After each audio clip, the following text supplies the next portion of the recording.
Hey guys, welcome back to another day. I'm your host, the Rhino again, and today I wanted to talk about terrible games, um, and I'm talking about like throughout their own lifetime. So let's get to it. First of all, I'm gonna start with Final Fantasy 15. As you guys know, you guys see my Final Fantasy videos. I have talked about this game immensely as to why I think this is one of the it's a love-hate relationship that I have, and I think it is probably one of the I wouldn't say worst Final Fantasy games, but it's pretty much a bad Final Fantasy game. Of just it was so mediocre and everything. It could have done better. I'm not gonna go into that. Like I said, there's a video about that on its own. So that's number one. Number two, Resident Evil 3 Remake. What a piece of crap this was. I was looking forward to this, and it did not sell, man. It did not, like, from what we saw with Resident Evil 2 Remake and how it played, I was expecting this to be something bigger, but they cut everything in half, man. They even, some areas that were in the original weren't even in this remake. The design for Nemesis, I hate this design for Nemesis with a passion. I mean, look at those teeth, man. Those are piano teeth, man.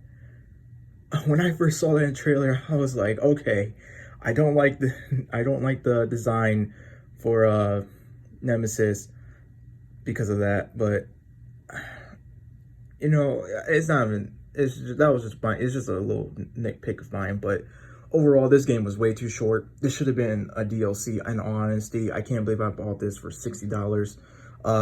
If you guys haven't bought this, don't buy it. Do not buy it unless it's on sale, and it has to be a really good sale because this is just DLC. This should have been a Resident Evil 2. This should have been DLC for Resident Evil 2, honestly, because they obviously rushed it, man. Oh, and the terrible multiplayer they had for called Resistance. No. So next one up, another Final Fantasy game. This is Dissidia NT. Of course, I had to get the Steelbook Brawler Edition, which it looks nice and everything, right? I'll even say this: the back, is even cool too. All this, but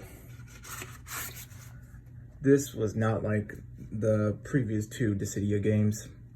It was nice for them to try to do something new, but they basically forgot about the core of what made Dissidia so good, and it didn't turn out well, in my opinion. I really couldn't get into this game. I tried my best. I put hours into it, but I couldn't stick with it.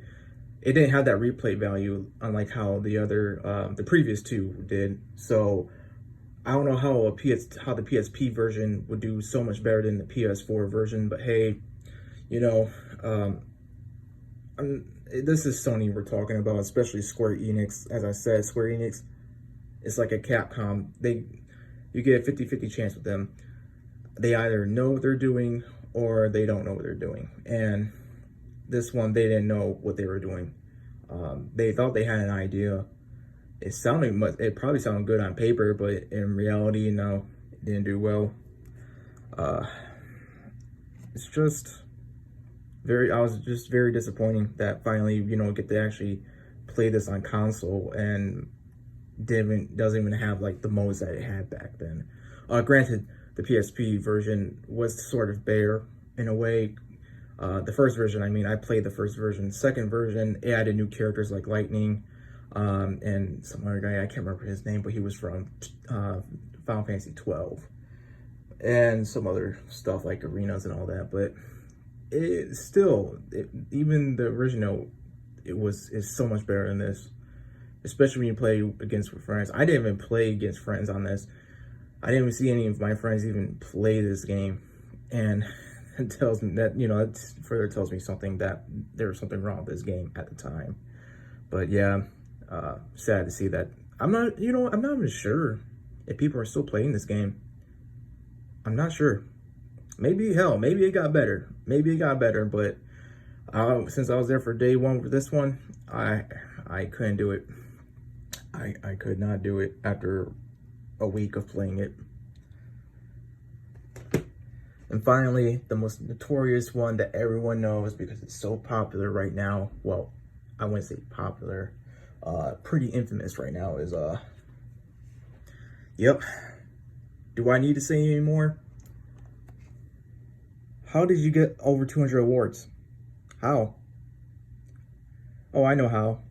You were bribing people, and, you know, people were shilling for you guys. So, you know, CD Projekt Red, you know, people who made The Witcher, of course, you got 200 awards from that. You know, you didn't even win Game of the Year. So, I will say it's pretty sleek. It is pretty nice for a standard edition. The standard edition I like with what they've done, because they gave you a lot more stuff than what standard editions nowadays will do. You know, it would just be like, it would just come like this. It'd be cheap plastic, and then bare women have this stuff right here. And unless it, you know, the only things that would have probably, well, maybe stickers if you're lucky enough, but you would probably just get something like this. You know, you wouldn't get like a link or whatever to use whatever, you know, introductions. It would just be stuff half-assed, really. And that's again, if you're lucky with a standard edition. Most of the stuff you either pay, you know, deluxe edition or whatever, special edition. Ridiculous. These are the 2 discs. Kind of weird. I found that kind of weird that they needed 2 discs. It kind of reminded me of Final Fantasy VII Remake stuff. With, you know, needing 2 discs. One was a down disc and the other was the actual game itself. So that, you know, I'm still not used to that. As I said, yeah, this is the cool. I mean, honestly, this is the cool stuff right here. I won't knock Cyberpunk for this one, just because they were actually putting some effort into this, especially the postcards. The postcards are pretty cool. We got all this. So, but I mean, it's not even worth it, man. Really not even worth it. Just the way how it launched, and the lies that were being told, and oh my god, what a disaster. What a disaster, man. I know this though, I definitely won't be buying anything from them for a while.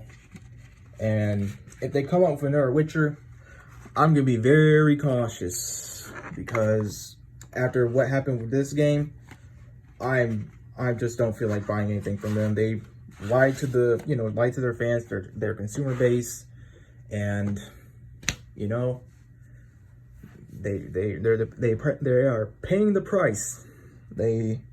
As they said in one of their original songs from Cyberpunk, you know, we lost everything, we have to pay the price. You guys might know that song. It's called Never Fade Away. So that's within the game. But I mean, seriously though,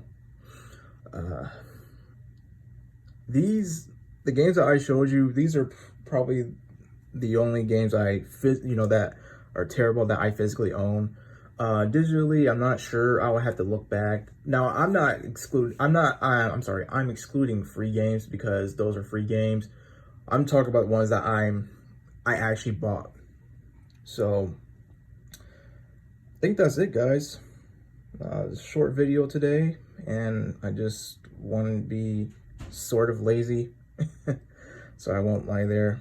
And I hope you guys found this at least a bit entertaining or relatable with whatever you guys bought that was just bull crap. So I guess look forward to tomorrow. I'm trying to put something together for you guys, something special. I just don't know how to approach it, really. Let's just say it does involve CD Projekt Red and Dark Horse Comics.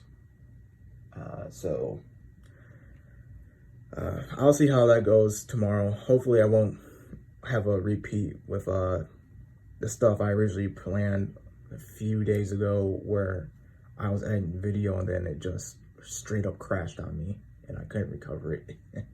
So see you guys next time.